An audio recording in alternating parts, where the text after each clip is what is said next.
ರೇಣುಕಾಸ್ವಾಮಿ ಕೊಲೆ ಪ್ರಕರಣದಲ್ಲಿ ನಟ ದರ್ಶನ್ಗೆ ಈಗಾಗಲೇ ಜಾಮೀನು ಸಿಕ್ಕಿದ್ದು ಬಿಜೆಎಸ್ ಆಸ್ಪತ್ರೆಯಿಂದ ಇವತ್ತು ನಟ ದರ್ಶನ್ ಡಿಸ್ಚಾರ್ಜ್ ಆಗಲಿದ್ದಾರೆ. ಕಳೆದ 1.5 ತಿಂಗಳಿನಿಂದ ಬಿಜೆಎಸ್ ಆಸ್ಪತ್ರೆಯಲ್ಲೇ ಇದ್ದಾರೆ ದರ್ಶನ್. ಬಿಜೆಎಸ್ ಆಸ್ಪತ್ರೆಯಲ್ಲಿ ಚಿಕಿತ್ಸೆಯನ್ನ ಪಡಿತಾ ಇದ್ದಾರೆ. ಕೇವಲ ಫಿಸಿಯೋಥೆರಪಿ ಮಾಡಿಸಿಕೊಂಡಿರುವಂತ ಆರೋಪಿ ದರ್ಶನ್ ಇದೀಗ ಬೇಲ್ ಸಿಗ್ತಾ ಇದ್ದಂತೆ ಡಿಸ್ಚಾರ್ಜ್ಗೆ ಮುಂದಾಗಿದ್ದಾರೆ.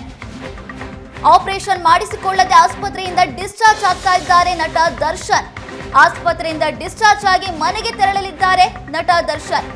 ಸರ್ಜರಿ ಅವಶ್ಯಕತೆ ಇದ್ರೆ ಮತ್ತೆ ಆಸ್ಪತ್ರೆಗೆ ದಾಖಲಾಗುವಂತ ಸಾಧ್ಯತೆ ಇದೆ. ರೇಣುಕಾಸ್ವಾಮಿ ಕೊಲೆ ಪ್ರಕರಣದಲ್ಲಿ ಆರೋಪಿಯಾಗಿದ್ದಂತ ನಟ ದರ್ಶನ್ ಬಳ್ಳಾರಿ ಜೈಲಿನಲ್ಲಿ ಇದ್ದಂತ ಸಂದರ್ಭದಲ್ಲಿ ತೀವ್ರ ಬೆನ್ನು ನೋವಿನಿಂದ ಬಳಲ್ತಾ ಇದ್ರು. ಅಂತ ಸಂದರ್ಭದಲ್ಲಿ ದರ್ಶನ್ಗೆ ಫಿಸಿಯೋಥೆರಪಿ ಅಗತ್ಯವಿದೆ, ಆಪರೇಷನ್ ಅಗತ್ಯ ಇದೆ ಅಂತ ಮಧ್ಯಂತರ ಜಾಮೀನನ್ನ ಪಡೆಯಲಾಗಿತ್ತು. ಆದ್ರೆ ಇದೀಗ ಮಧ್ಯಂತರ ಜಾಮೀನನ್ನ ಪಡೆದು 1.5 ತಿಂಗಳಿನಿಂದ ಆಸ್ಪತ್ರೆಯಲ್ಲಿ ಇದ್ರೂ ಕೂಡ ದರ್ಶನ್ ಆಪರೇಷನ್ಗೆ ಒಳಗಾಗಿಲ್ಲ. ವೈದ್ಯರು ಬಿಪಿಯಲ್ಲಿ ವೇರಿಯೇಷನ್ ಆಗ್ತಾ ಇದೆ ಅಂತ ಆಪರೇಷನ್ ಮಾಡೋದಕ್ಕೆ ಸಾಧ್ಯವಾಗಿಲ್ಲ ಅಂತ ಹೇಳ್ತಾ ಇದ್ರು.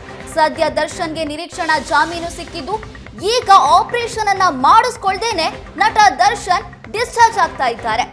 ನಿರೀಕ್ಷಣಾ ಜಾಮೀನು ಸಿಗ್ತಾ ಇದ್ದಂತೆ ಡಿಸ್ಚಾರ್ಜ್ಗೆ ಮುಂದಾಗಿದ್ದಾರೆ ಆರೋಪಿ ದರ್ಶನ್. ಮುಂದೆ ಆಪರೇಷನ್ ಮಾಡಿಸ್ಕೊಳ್ಳೋದು ಅಗತ್ಯ ಇದ್ರೆ ಮತ್ತೆ ಆಸ್ಪತ್ರೆಗೆ ದಾಖಲಾಗ್ತೀನಿ ಅಂತ ಹೇಳ್ತಾ ಇದ್ದಾರೆ.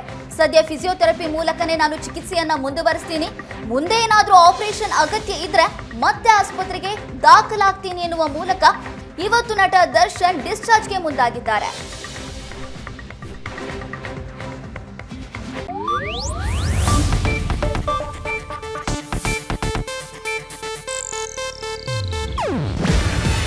ಇದು ಏಷ್ಯಾನೆಟ್ ನ್ಯೂಸ್ ನೆಟ್ವರ್ಕ್ ಪ್ರಸ್ತುತಿ.